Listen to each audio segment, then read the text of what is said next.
Homelessness is a complex and persistent issue in the United States, with a record high number of people experiencing homelessness in recent years.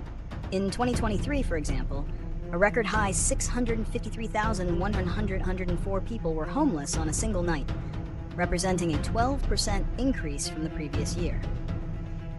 This trend is driven by a number of factors, including a severe shortage of affordable housing, rising rental costs, and a lack of sufficient social support services.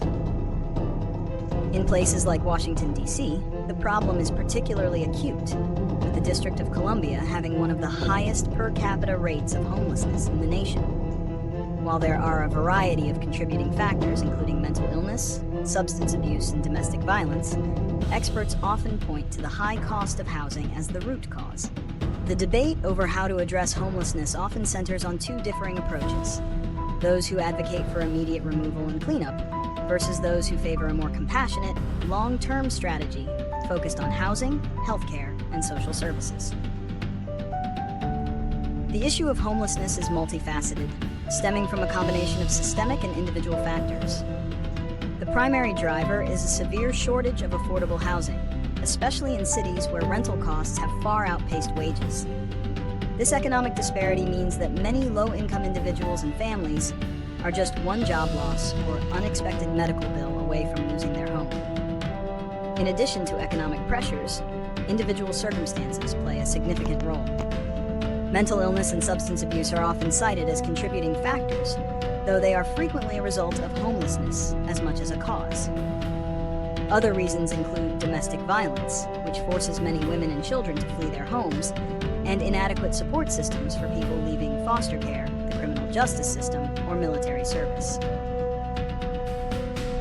The cumulative effect of these various pressures creates a cycle of poverty and instability that is incredibly difficult to escape.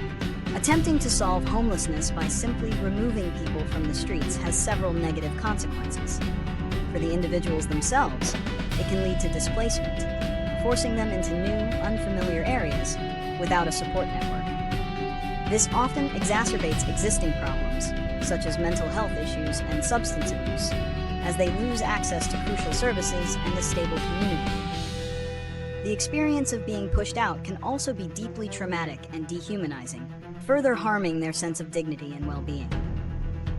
From a societal perspective, this approach is not a solution but a relocation of the problem.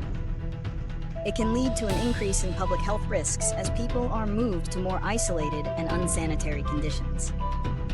Additionally, it places a significant strain on the resources of neighboring communities, which may not be equipped to handle an influx of homeless individuals. Ultimately, policies focused on removal, rather than on providing housing and support, fail to address the root causes of homelessness, leading to a cycle of poverty and instability that is both socially and economically costly. Effective solutions to homelessness often require a multifaceted approach that addresses both the immediate needs of individuals and the underlying systemic issues. The Housing First model is a widely supported strategy that prioritizes moving people experiencing homelessness directly into permanent housing without preconditions like sobriety or employment. This approach provides a stable base from which individuals can then access supportive services, such as mental and physical health care, job training, and substance abuse treatment. In addition to this, increasing the supply of truly affordable housing is critical. This can be achieved through government subsidies, public-private partnerships, and zoning reforms that encourage the development of diverse housing options. Prevention is also key. Programs that provide emergency rental assistance and legal aid for tenants facing eviction can stop the cycle of homelessness before it even begins. By combining these strategies, communities can work towards long-term, sustainable solutions rather than simply managing the problem.